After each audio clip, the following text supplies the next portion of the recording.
Oh my god, it's time. Project L finally has more gameplay. They have finally stepped out of the light from being dark for so long. I went to go lay down, go on Twitter, and this pops up. I am ecstatic right now. And there is some crazy things I was not ready for from this video. So I watched the video already, right? Now we're gonna break it down. So if you haven't seen the full video, the link is in the trailer, or the link for the trailer is in the description. I'm way too excited right now. So hey everyone, if you've seen it already, welcome. We're gonna break it down as best I can. These are the boys, the bros. I'm Tom, executive producer at Project L. Cannons. And I'm Tony, Project L's technical lead. Last time we talked, I let you in on the secret that we're building a fighting game here at Riot. Okay, so I want you to look at this right here, right? This is the last footage they've ever shown about the game, right? Very, very early stuff, right? Characters are pretty, like, unpolished. You know, you got some basic bars, like a basic training mode stage. We showed you a brief glimpse of and this, too. They also showed this, gameplay. right? This is kind of like early gameplay. For a while, but we'd share more when we're ready. Well, a lot's changed since then. We've made some great progress, and while the game is still too far out to commit to a release date, it's been a bit since you heard from us. So we've seen this gameplay too, right? Working on. From the beginning, we knew that we wanted to make a 2D fighter set in the universe of Runeterra, but the 2D fighting space is pretty broad. Even from that starting point, there were a ton of different directions we could take the game. After lots of exploration, I was not ready. I was mega not ready for this. In this quick update, we'll walk you through our high-level approach when it comes to core gameplay, character design, and netcode. But first, allow me to reintroduce Project L.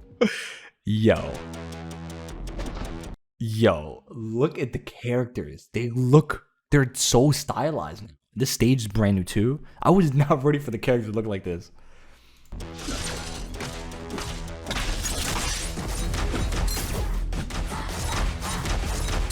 Got some gameplay stuff. Characters moving mad fast. You got some like hyper hop kind of thing going on. And then this, bro.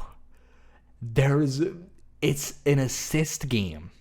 It's I guess a team game. So they say it's an assist-based fighter, right? When they mean assist-based, let me move the camera by the way. When they say assist-based, okay, I'm sure they mean it is a 1v1 fighting game, but you have an assist, right? Or multiple assists, right? So it's not like it's not like Marvel or MVCI where you flip in between the characters. This is what I assume, okay? Because they say assist-based. They didn't just straight up say this is a 2v2 fighter or a 3v3 fighter. Yeah, you have assists, right? Characters got like crazy combo potential. But like I don't know for sure like how it works, right? Like it could be 2v2, it could be. But I don't know why they say assist-based, to be honest. Project L will be an assist-based fighter. You'll build and pilot a team of 2 different champs. We feel like this is the right foundation to build a game that rewards strategic team building and on-the-fly decision-making on top of strong fighting fundamentals. Now that I look at it, it could be 2v2. The goal is to build a game that delivers a fast-paced, dynamic combat fantasy while leaving plenty characters have like mad stuff here. They have like strings, right? Like this is like very. Like a lot of you out there, we're inspired. It's like a tame MBCI. It's like a not broken, no rules. It's an MVCI with rules, right? Like to create new iconic moments for many years to come. Yeah, super sick. The characters look so cool, by the way. Like, look at the character. The characters look mad cool. I was not ready for the characters to look this cool. I know that a lot of you have strong opinions about like the stylization of the characters are sick. So they show off a couple moves here. I have no idea what S1 is. This could be special one, and then they had they have A1 and S1. This could be like attack 1. So maybe it's like a 6-button game. Maybe it's like a attack 1 2 3 and then S 1 2 3. It might be something like that, right? And as you see here, the inputs for the characters, they're not like inputs, right? They're not like you're doing quarter circle forward or like 2 and 4, 2 3 6, right? You're doing like down plus a special button. I have strong opinions about mechanical difficulty in fighting games. For Project L, we're embracing the easy to learn, hard to master. Right, and there's like strings, right? So it seems like you can do a special move and then do like an attack. I don't know. I'm just guessing, but I'm like losing my mind right now. So yes, this is crazy. Easier to jump in with a new character. And then you have the assist too, right? So like I don't know, what is it like a separate button? Like is it a move like for the assist? And learn their basic kit. That said, we absolutely. Man, Darius looks sick though. Look at this dude. Easier to jump in with a new character. I just like his animation and stuff. Like yo, he looks tight. My man's got the axe, That dude. They said, look so We cool. absolutely believe I in was not rewarding ready the for this time game you to look that spend cool. going deep on a character and providing opportunities for you to showcase your high-end mastery. So they're taking the approach, which is kind of like every fighting game approach now. It's easy to learn, hard to master. So like it's easy to jump in, but if you want to master a character, you still have to put in the time in, right? So every fighting game says that, I feel like, to a degree, but I'm gonna put it in the hands of Riot to probably do it better than most people or most devs, right? Because I think here's my opinion, okay? I think the easier execution is fine. I think like older game execution is like insanely hard, and it definitely limits the amount of people that jump into the game. But also, I think a lot of devs, and probably Riot's not gonna, Riot might fix a decent amount of it, is that like the extra additions, right? Like no battle pass, no like extra modes for casual. Like the casual play only has like casual mode and ranked, right? Like there's not enough to do in a fighting game. So I feel like Riot will fix that to a degree, and I think the game's gonna be fun. The game looks fun. Like look at this, look at this combo that man just does. For you to showcase your high-end mastery. One of the delights big of boy fighting buttons. games is seeing Hits with top the wall players bounce, move put him in and the fight in a way ground that's bounce, inspiring and assist. distinct from lesser skilled players. Yo, like We want to set that bro, aspirational summit in both this is a Marvel game. Like characters doing some the steadily crazy increasing shit. difficulty curve to get you there.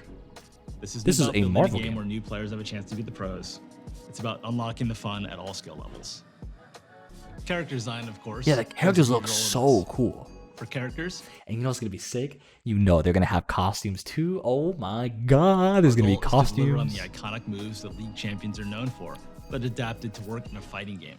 Yo, We want our champs to have powerful, Dude, flexible I can't get kits over how the that give characters you look. The freedom characters to look play so your sick. character your way. As an example, I'm thrilled to introduce you to Echo, re-envisioned for Project L. so I don't know who this character was. His name Echo is is a Echo, punk genius. right? And they show him He's a the brilliant moves. inventor who, through time manipulation, Dude, okay. Hold on. We need to go back a little bit, right? I want you to pay attention to how he's moving, right? Look at this. I'm gonna slow it down. Look how my man's is moving. Dude, there's wave dash in the game. There's wave dashing in the game. Look at that. I'm gonna go back. Watch. Look at how he moves. Look at this. There is wave dashing in the game. Like he is canceling his dash into another dash. Like, bro, I was not ready for this game to be like a versus game. who, through time manipulation, can rewind his own mistakes Characters are stay smooth. one step ahead of his opponent. The Like centerpiece he of literally Echo's just kit is his he Chrono moves Strike. like a Marvel It's character. a forward-moving slash that's a pretty good poke and a combo ender. And they show him like his When moves Echo too. His slashes animations are with Chrono cool. Strike, Like, he generates an after image that he can rewind back to any time in the next few seconds of the match. You can use the rewind to double down on your They first have, like, slash, strings and make a stuff like that different too, choice, right? And Like, branch dude. into a high committal launcher. I was Echo works not just ready for fine them as to make a mid-range versus sniper, game. But he really comes online when you take full advantage of the rewind ability. He can vary the timing of the rewind to mix up his opponent, recover for assist attacks made by his teammates. And in the right hands, rewind can also be a strong combo extender. The combos And then are there's crazy. Time Winder, Echo's time grenade. Time He has a Winder ti- works he has a great for grenade that basic like zoning and that combos. slows down the The hit payoff stun. comes when you're able to throw Time Winder from range, giving it a chance to charge up and explode into a time distortion field that slows Echo's opponents for the next few seconds of the It's a match. fat combo For knockdown. both of these moves, our approach is to give you a tool with a clear primary role, but with lots of potential for extra utility when you use it in the right situation. Dude, Now, while gameplay is obviously super important, high-quality netcode is essential. Alright, that's for all- any that's great it for the fighting gameplay. game. Now- so this is an area where we're Canon 2, right, is gonna talk about the netcode. So I'm gonna skip this because I don't want the video to be too long. So basically what he mentions here, right? Let's skip around. So this is kind of like how normal netcode works, right? What they're doing, which already exists in other Riot games, which is they are obviously like using their Riot like network to make it, smooth rollback netcode.